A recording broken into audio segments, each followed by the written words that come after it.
they live in a, he said that they live in a nation. It's like where they're not Americans. They're like in Sweden. They're different than the Americans. So listen to it.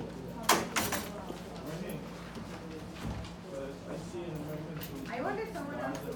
5, 4, 3, 2, 1. All right. So remember, in our debate, at the end of our debate, we will be deciding what strategies should we use to take in our civil rights movement. Okay? You will have 2 minutes per group to present your 4 strongest arguments. Want you to show the strategy or my point of view also? Your arguments. We're not discussing your strategy yet. Oh. You're discussing your arguments that support your strategy. Okay? And is this the question? That is the question by the end of the period we will be answering. And what is the question for our debate? Oh, sorry. I will be, so once you guys, once you present your arguments, each group is going to present their argument, and then I will be asking you questions. That is where your debate comes in. Oh. When I ask another group a question, you should be writing down responses, right? Okay. So if Malcolm X says this is the best way that we can achieve our goal, and you, Martin Luther King, do not agree with it, then you should write down a question like, how does this address the issue of stuff? Right? Okay?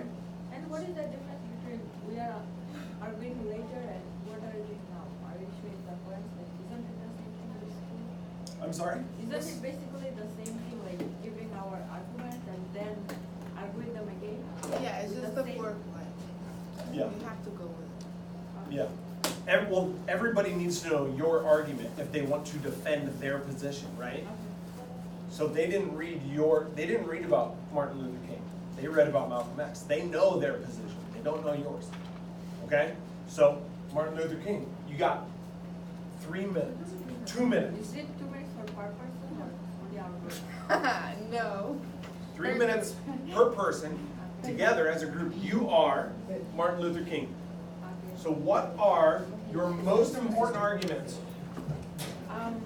So, as Martin Luther King, my argument is to get civil rights or independence or freedom, we need to use non-violent movements, and through this way we can gain our civil rights. And some ways I will show some points like it's been more than 100 years that we are still. It's been more than 100 years that we are still being segregated, and because of race, we always wanted to get our equal rights, but we did not. We always wanted, we appealed to the leaders who could do it, but they did not do it. Non-violence is always necessary for growth, as from the beginning, from the beginning we tried with non-violence, and we are progressing with good progress. I'm gonna have to go sideways, guys. Freedom should be demanded from the oppressed people, because whoever oppressed, the oppressor does not give us freedom. With non-violence, we can get our freedom. Okay? Okay. Wait almost means never. So I was always been asked to wait for the rights that I want. I've been waiting, but later I realized that waiting means never. They are telling me to wait, but they're not actually doing nothing. So they're not working on it. And the injustice laws are created more undemocratically. So the injustice laws were always selected by the whites. Even black didn't vote. Some of the white also didn't vote for the injustice law, and it wasn't really democratic. Okay. And I knew that every time I fight for my right, I have to accept the punishment, and I was ready for kind of with that idea because I always hear that every time you step for your right, you have to suffer. Okay, And time. So what I heard you say was, in order to achieve civil rights, you gotta do nonviolence. If we have a punishment, so be it. We accept that punishment, but nonviolence is our goal. We've been oppressed for 100 years. We want to appeal to leaders by negotiation. Progress is through negotiation, and it's not real democracy. Something that I want everybody to understand. Malcolm X, at first, he supported waiting. Patience. I'm sorry, Martin Luther King wanted to wait. Patience to achieve his goals.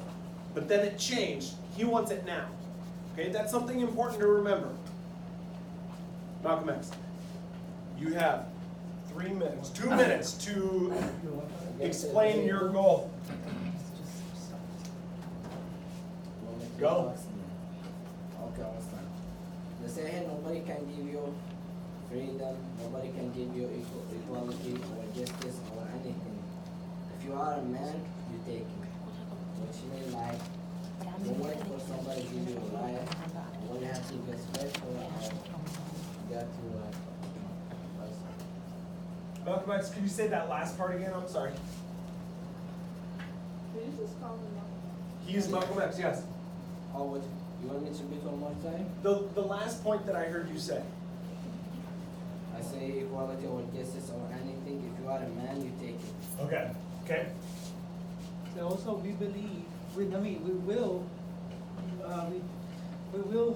go through a non-violent, we will take this non-violently, but we will be violent if we have to. Okay, we will, okay.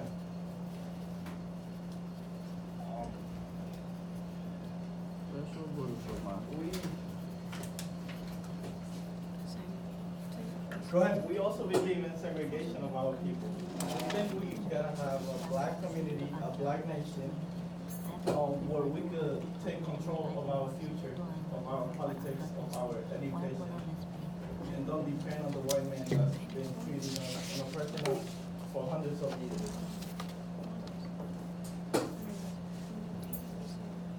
Okay. 30 seconds. 30 seconds.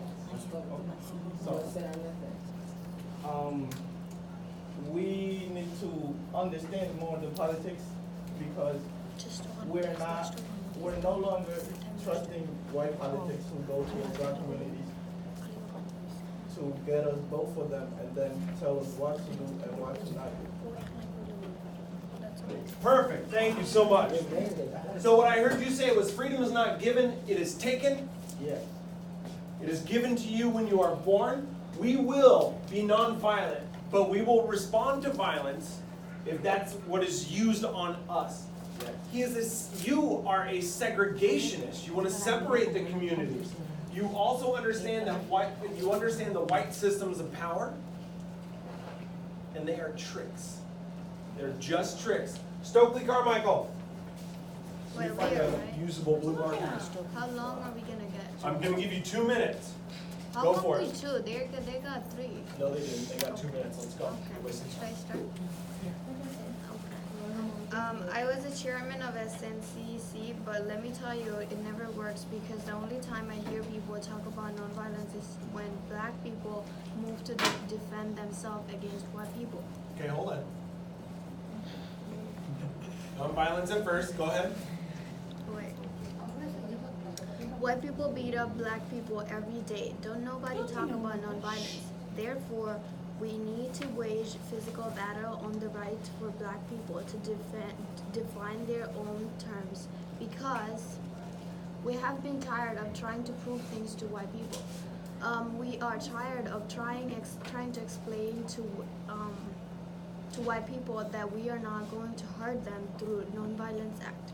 We have no choice but to say very clearly, move over, or we are going to move on over you. We have been too nonviolent, yeah. The problem is that every time they come into our neighborhood, beat our ass, and go back out, we sat there and talk about it and whisper. If you touch us with hand, we are going to break your arms. I am born free to the country. I have my rights to do anything. I have my own freedom. I maintain my civil rights in my country. Go ahead. Our own personal position politically is that we don't think the Democratic Party represents the needs to black people. We know it don't. Okay. Is that it? Yeah, I have. Even though I'm working hard, but why I'm gonna get less paid? I'm gonna get like equal rights. I have my Last thing I want to Okay. just add. Time out. That's 2 minutes. Okay, so what I heard you say, Stokely, you said nonviolent. You were nonviolent at first as well. Okay? White people use violence, so we're going to start using violence. Civil rights is a battlefield. I heard you say an eye for an eye. I also said that you are American and you deserve those rights. You want it now. I circled this one over here because you share the same opinion as Malcolm X over here. You said that we will use nonviolence as long as nonviolence is used on us. Okay? You understand the white systems as well? White systems are oppressive. All right, last one. Huey Newton. You got 2 minutes. We want to boycott from the military. Time out. Okay, go for it. We don't want to be part of the military anymore. Because the government is racist and it does not protect us. We will not fight and kill other people of color in the world who, like black people, are being victimized by the white racist government of America. We believe we can end police brutality in our black community by organizing black self-defense groups that are dedicated to defending our black community from racist police oppression and brutality. So basically like a black militia or something.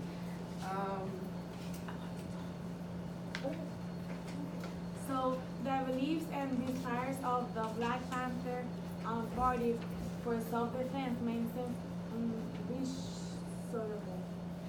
But our purpose is just freedom. We just want to stop white people from stealing our goods. We want education to aid racism, justice, and an equal position in society. We want our history to be taught in school.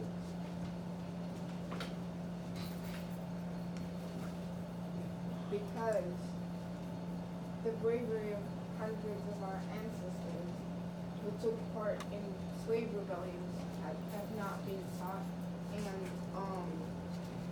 plantation owners did their best to prevent any written accounts of uprisings against the oppressing. We have two evils to fight, capitalism and racism. We must destroy both racism and capitalism. Okay, that's it. So what I heard you say, Mr. Newton, you said you're going to boycott the military because the government is racist. Why would you defend a government that is racist? I heard you say that black self-defense, you wanted to form a militia. That is what your Second Amendment says. The right to bear arms and to organize a militia against the government that is oppressive. What I also heard you say is that you wanted freedom, specifically equal education, equal economics. Right? You want black history to be a part of our history, of U.S. history, that it's been erased. You are a black nationalist. And your idea is that you want to fight back. Okay. So now, we're going to have 2 minutes per group. I'm sorry, I'll give you 4 minutes per group. I'm going to ask you questions, and you need to respond the best that you can. Okay? I'm going to start with Malcolm X. Can you describe the American dream versus the American nightmare? The American dream, it's been that you come from a family and you go to school you get a good education and then you pursue your career and you practice your career. But the American nightmare, it's all the contrary, because we black people are suffering from segregated schools and schools that are controlled by white people who are not interested in our future. If the schools were controlled by black men and were segregated, we would be successful because the black men. Good morning, brothers and sisters, and welcome to the Mom's Whisper. Today is Thursday, May 2nd, 2000.